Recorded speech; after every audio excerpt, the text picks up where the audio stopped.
Musicais são realmente encantadores, né? Todo musical como um todo, eu particularmente gosto muito, né? Mas A Noviça Rebelde eu diria, especial. Porque todo musical, de um modo ou de outro, já utiliza, claro, as cenas, as sequências musicais para inserir algum elemento da história, para ajudar a reforçar a história como um todo, né? Mostra que aquele personagem está passando e seu drama também está na letra da própria música. Entretanto, por Noviça Rebelde acontece um pouco mais, né? Na verdade, como o próprio título do filme nos diz, e vai ressaltar, não é a noviça rebelde, mas sim The Sound of Music, o nome do roteiro, o som da música. A música, nesse caso, tem um papel ainda mais especial. Em primeiro lugar, a música já inicia o filme mostrando, claro, a nossa noviça rebelde cantando nos belos campos da Áustria. Mas mais do que isso, a música também é um modo pelo qual as noviças cantam no mosteiro. Músicas belíssimas para Deus. E do mesmo modo, essas mesmas pessoas no coral viram uma só. Várias vozes viram uma só. Não é mais o caso da casa do capitão da marinha. Muito pelo contrário, a noviça rebelde não conseguia se adaptar mais no mosteiro porque ela não conseguia seguir a disciplina rígida do mosteiro, né? Por mais que quisesse, ainda não conseguia se ater bem àquela rotina, sempre se sentia atraído por outras coisas, né? E ela então, buscando saber o que fazer com ela, a reverenda Mário Superior envia em uma missão. Ou seja, por mais que ela não estava conseguindo ser uma bela noviça, uma bela pretendente a se tornar de fato uma pessoa que vive no mosteiro de modo permanente, agora ela vai ser enviada para uma casa que é uma casa precisamente que não tem mais música. Muito pelo contrário, uma família que a gente vai descobrindo ao longo da história que tinha a música como uma parte essencial da sua jornada, com o pai, a mãe cantando, agora é silencioso precisamente porque o pai está sofrendo com um grande trauma da perda de sua esposa. E nesse trauma ele se fecha em si mesmo e tenta tratar os seus filhos como o que ele sabia fazer até então, que era como portar, como controlar um navio, não é? Então, com uma disciplina bastante rígida, com uniformes e, sobretudo, com apitos, como mostra, deixa bem claro a história, né? A noviça rebelde chega naquele local e se espanta precisamente com os apitos. Ela mesma se nega a isso porque, afinal de contas, o ser humano não é um animal, não é apenas um soldado, muito pelo contrário. Não se deve, portanto, tentar tratar ou lidar com uma família do mesmo modo que vai se lidar com soldados, né? E exatamente nesse contexto você percebe, portanto, o que falta naquele local, que é entender que a disciplina não é do mesmo modo que se vive em um mosteiro, nem do mesmo modo que se vive em um navio, mas na família a grande regra superior é o próprio amor. O tempo diário com os filhos, o conhecer cada um deles, né? Que era justamente o que faltava para aquele pai de família até então. Ele havia esquecido tudo isso. E claro, a partir desse momento a noviça tem ali um grande desafio, mas de modo interessante ela não tenta revidar apenas as peças que os filhos fazem com ela, muito pelo contrário, ela tenta tratá-los como amor, tentando descobrir ou vendo por trás daquelas pegadinhas uma tentativa de genuíno interesse em descobrir o que, por que de fato eles faziam aquilo, e é quando ela descobre que era justamente para tentar chamar a atenção dos pais deles, do pai deles, justamente porque ele passava mais tempo com eles, não é mesmo? Então, ela aproveita as oportunidades que ela possui, não para revidar, não para denunciar, por exemplo, a filha, mas justamente para poder tentar amar. E assim vai conquistando cada um deles, também fazendo outro traço muito comum de uma família, que é permitir que as crianças sejam crianças. E é justamente isso que o filme em si, em todo momento, transborda, não é? Inocência, pureza, leveza, que vem do musical, mas também da sua história, de como redescobrir de fato o que é essa criança. E claro que se tem como um grande ponto a música de novo, né? Então as crianças aprendem a cantar com a noviça e é justamente também a partir disso que quando o pai reencontra as crianças cantando, né? Ele imaginava toda aquela brincadeira, era uma bobeira, vinha ter mandado a noviça ir embora, mas quando ele vê suas crianças cantando, ele consegue despertar a partir da música e lembrar como era de fato viver até aquele instante. A música é o que vai acordar então ele desse despertar, desse momento que ele estava fechado em si próprio, né?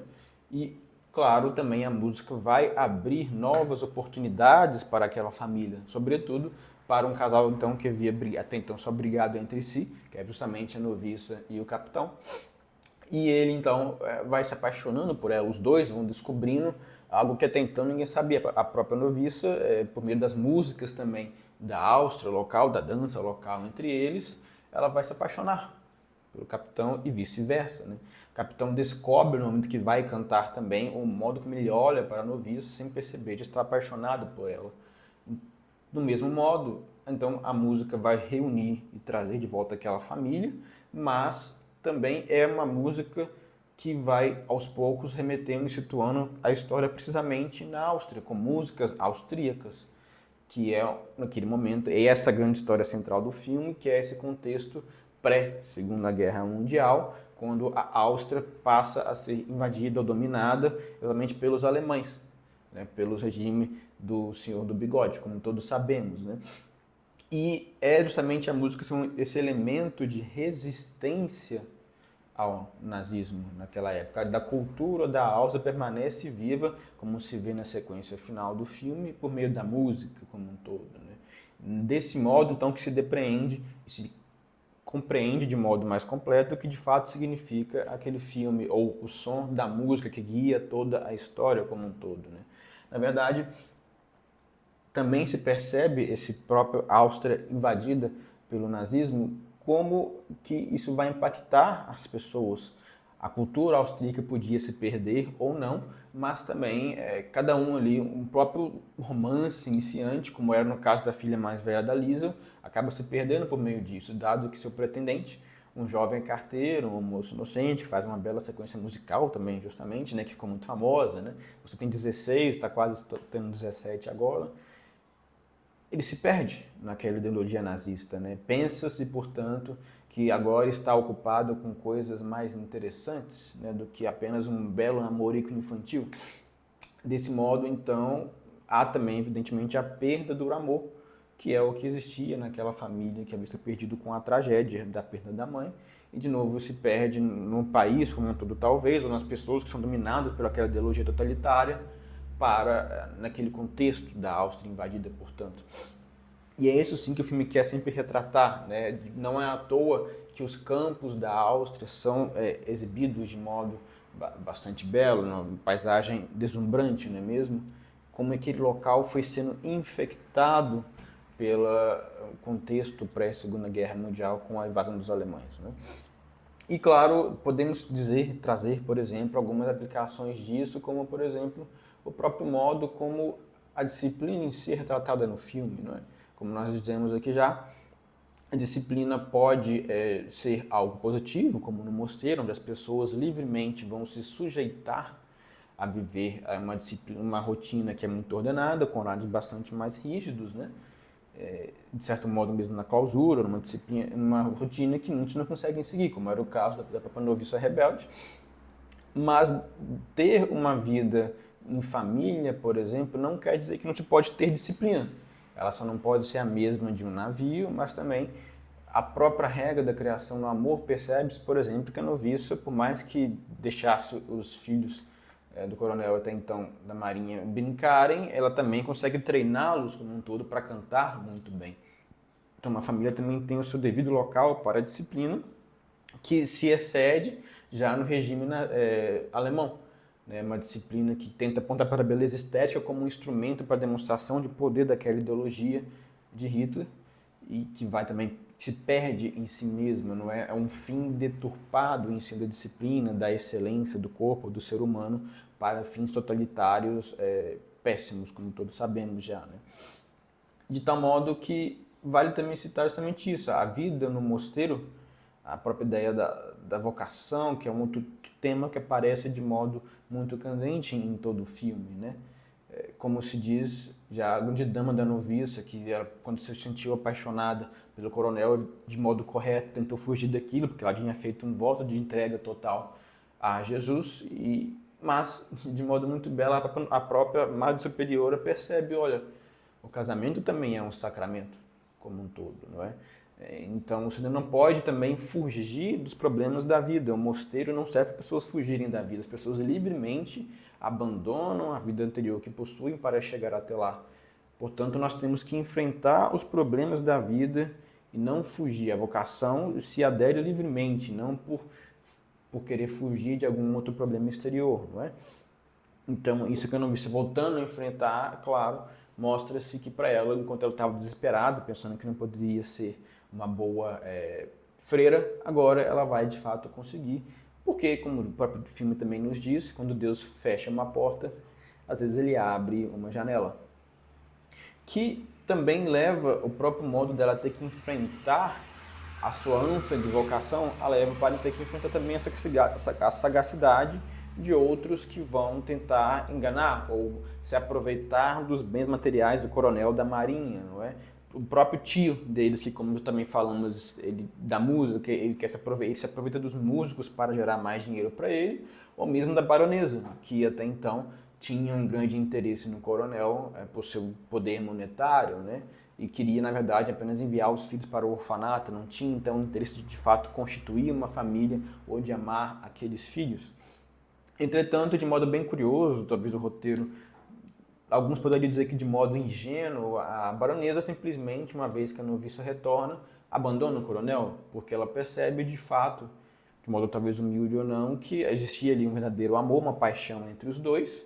Ela já havia tentado afastar, né, a noviça, como nós sabemos, mas ela também percebe que, olha, ela tem uma necessidade de que o homem que está com ela dependa dela, e não é isso que ocorre como um todo, como percebemos, ela mesma diz na própria história, portanto ela livremente se afasta, mostrando também um tipo humano bastante relevante ou interessante, que é justamente a pessoa que entende que ela precisa de uma relação emocional que não vai conseguir naquele momento. Ela já tinha o dinheiro necessário, né? Já era muito rica do marido anterior dela, portanto, né? O que de modo então nós percebemos é que ao longo da história, a parte final da história, após o casamento, nós vemos uma família restaurada pela lei do amor, o amor que se reencontra naquela casa, que é restaurado naquela casa pelo poder da música, que reaqueceu os corações de todos os filhos do marido que havia perdido sua mulher e, claro, permitiu a noviça reencontrar a sua vocação, de tal modo que a família não cede em seus princípios, não cede ao governo totalitário alemão, que queria apenas dominar toda a Áustria, muito pelo contrário, né? No final do filme, contando com a providência divina para conseguir escapar, no caso com a ajuda das freiras também, eles vão para as montanhas da Áustria e contemplando a vida humana, simbolizando como também é contemplar a vida humana de modo um pouco mais elevado, não cedendo em princípios e partindo para um local onde eles vão de fato encontrar a liberdade genuína e verdadeira, que vem justamente de ser fiel, de manter-se unido como família, não cedendo a nenhuma ideologia mundana, não é? É, portanto, aqui o que se entende uma boa família, que entendeu a hierarquia da vida, de não ceder em seus princípios, e claro, busca e reencontra a família que tem de fato verdadeira liberdade, unindo e ajudando um ao outro, não é? De tal modo que Noviça Rebelde é um grande musical também pela sua belíssima história, com múltiplas camadas, como vimos aqui. E se eu esqueci alguma coisa, se eu falei ou deixei de falar alguma coisa que você concordou ou discordou, diga por favor, comente aí e por favor compartilhe esse vídeo com os seus colegas que talvez possam gostar também desse filme, assim como eu e como imagino você também. Muito obrigado!